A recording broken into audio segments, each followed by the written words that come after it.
This is Joe Hardwick with the Indiana Construction Information Network. Once again, going behind the scenes of the Indiana construction industry with another exciting episode of Eye on Construction.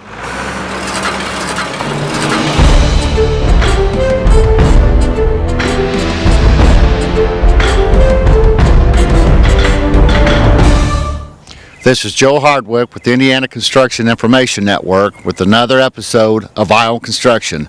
Today we're in Jeffersonville, Indiana, talking to resident Corky Scales of the Jefferson Court retirement community.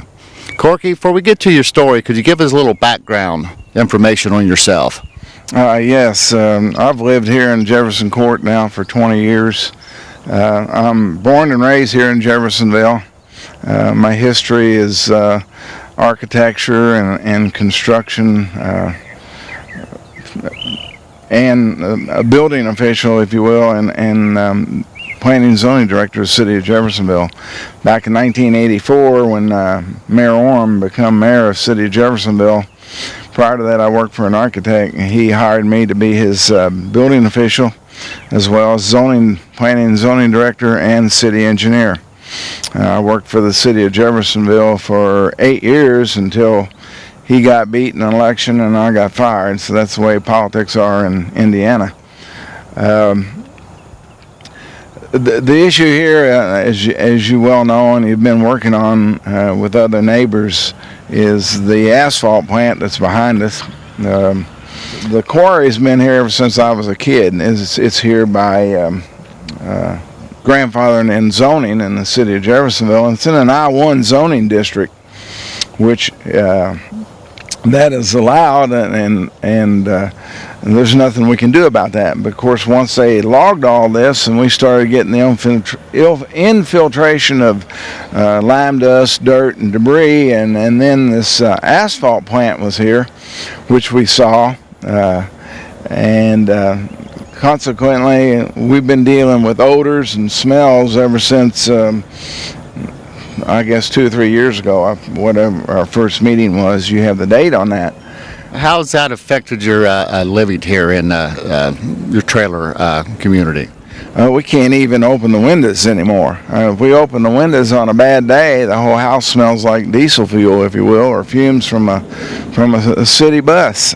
And consequently, got to run our air conditioners all the time. You know, days like this, we could open our house up and get some fresh air, and can't do that anymore. You can't walk around here without smelling it. It's not just right at my house and our neighbor's house. You can smell it throughout the park. In fact, I have smelled it all the way down Dutch Lane at the railroad tracks. So with that, at the time I was working for a local architect, and I got into the local zoning regulations and rules, and I compiled what was required for an asphalt plant in the city of Jeffersonville. As I previously said, this back here was in the county and it was annexed by the city and it's grandfathered in, but the asphalt plant come in after the fact in the city, and it is required to be in an I-2 zone, which it is not. There's a bunch of regulations that an asphalt plant has to meet. They should have gone through the zoning board with proper procedure of a variance, a special exception, and that would have had gone through the Board of Zoning Appeals and probably the city council. I don't know the whole procedure on that without going through it. But irregardless of that, we as adjoining property owners should have been notified that this was happening, and there was no notification. Well, they didn't go to the Board of Zoning Appeals and the city council, or they didn't go for a special exception. They didn't go for a variance to locate that in that use. If you go for a special exception and a variance in zoning, that's good for that use only. Now, let me give you an example. If MAC would sell that to Joe's construction company, then that thing is terminated. So the special exception and variance, they have to advertise, it goes in the paper, they have to notify adjoining property. None of that was done. Are these things normally done in a public meeting? Yes, oh yes, and it has to be advertised in the paper. And this one was not? This was not. And consequently, the mayor approved it, and they went ahead and had to issue a building permit. So there's a building permit on this asphalt plant over here, which I might add is a portable plant. It can be taken down and rolled out of here. But the city has concern now that if they ask them to relocate it, they think they're in violation because they issued a building permit and now they're telling them to leave. I'm sure they would be in violation and be in for a big lawsuit from MAC Construction for issuing a building permit and then withdrawing it. My contention is the whole thing is here in violation of the city of Jeffersonville zoning, and it was not handled properly.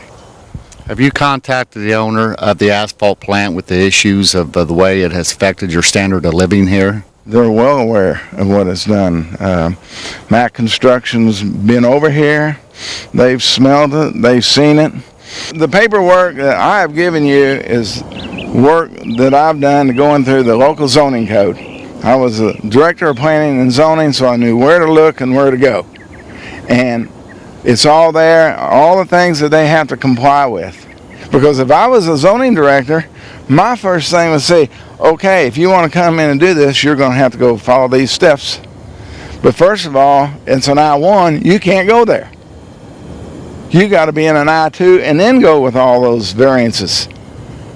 But I would have turned them down right there. Now, if the mayor would have come to me and I was still working for a mayor and asked me what I thought, I would tell him, Mayor, you can't do this.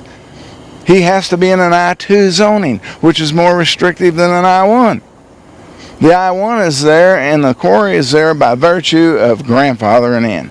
This was not grandfathered in. Well, Corky, as we're talking, we can see that the plant is fired up. You can see the smoke roaring out. Corky, I'd like to ask you at this time, what would be, in your opinion, the final resolution to the end of this ordeal? The final resolution would be to get the plant relocated, go through the proper procedures, put it in the proper zoning, and let us have a quality of life back here without having to smell this when the wind's blowing correctly. As you can see back there, it looks like the wind's blowing the opposite of our area.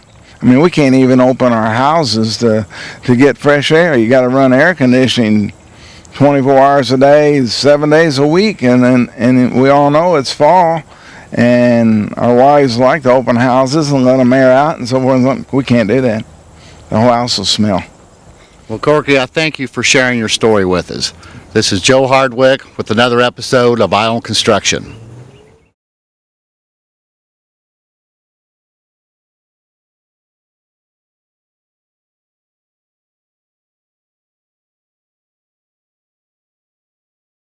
Thank you for joining us for another episode of Eye on Construction. If you have a story pertaining to the Indiana construction industry that you'd like to share with us, please contact us via our website.